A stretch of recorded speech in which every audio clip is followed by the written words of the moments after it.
du Père, du Fils et du Saint-Esprit, un seul Dieu, Amen. Chers spectateurs, j'aimerais répondre aujourd'hui à une question biblique qui porte sur le blasphème contre l'Esprit Saint. La question, la lecture de ce verset me trouble. Tout péché et tout blasphème sera pardonné aux hommes, mais le blasphème contre l'Esprit ne sera point pardonné, comme le dit l'Évangile selon saint Matthieu chapitre 12. Je sens parfois que je pêche contre l'Esprit Saint et je m'en désespère. Pourriez-vous m'expliquer ce qu'est le blasphème contre l'Esprit Saint et comment ce blasphème ne sera pardonné ni dans ce siècle, ni dans le siècle à venir?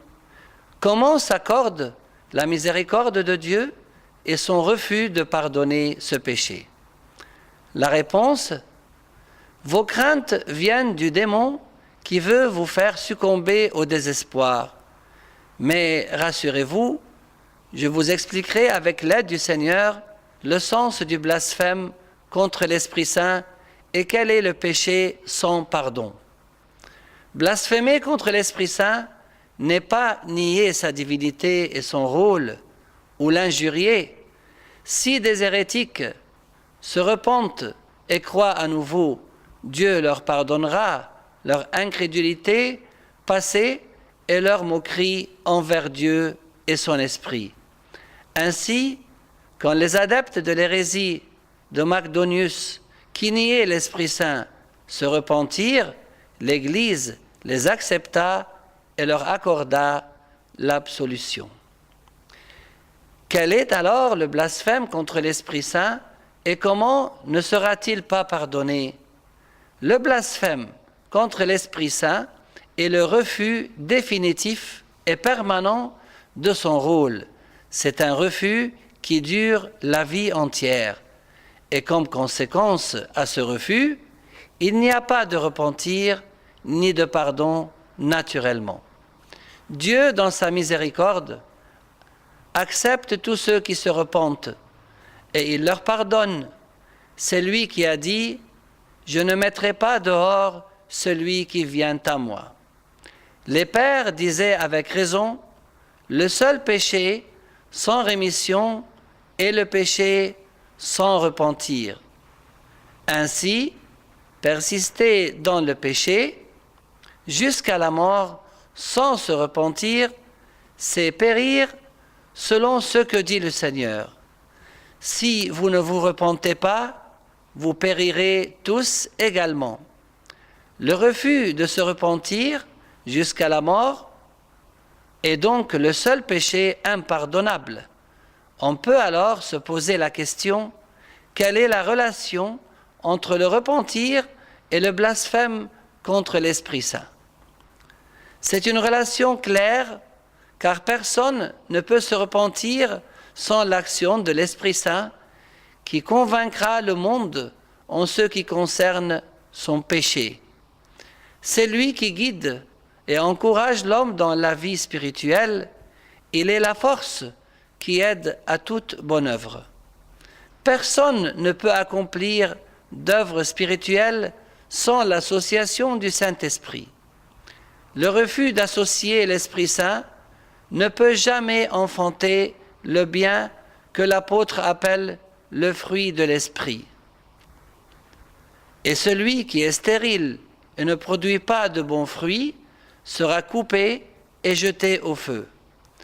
Refuser le Saint-Esprit, c'est donc refuser de façon permanente le repentir en tout fruit spirituel. Blasphémer contre l'Esprit Saint n'est pas attrister le Saint-Esprit, ni éteindre l'Esprit, ni s'opposer à l'Esprit, mais c'est le refus radical et continuel de son action, d'où découle le refus du repentir et des bonnes actions.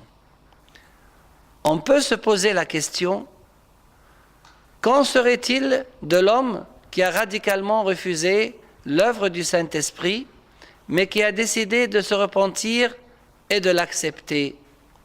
Nous répondons que se repentir, c'est accepter l'œuvre du Saint-Esprit en soi, même au dernier moment de la vie. C'est un signe que l'Esprit Saint continue à travailler.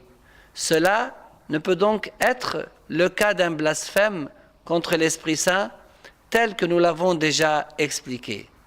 S'imaginer que son péché est impardonnable est l'œuvre du diable, de Satan, qui cherche à nous faire sombrer dans le désespoir et nous faire périr.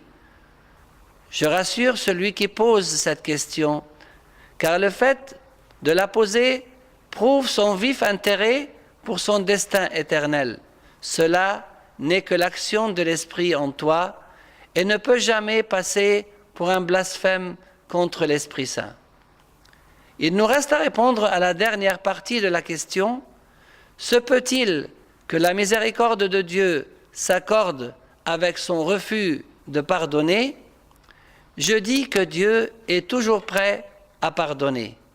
Dieu ne refuse son pardon pour aucune raison, mais pour mériter ce pardon, l'essentiel est de se repentir.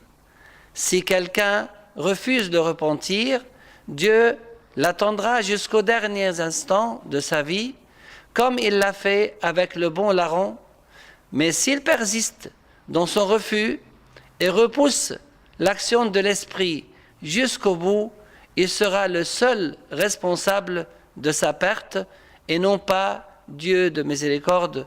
Béni soit son nom et gloire à lui éternellement. Amen.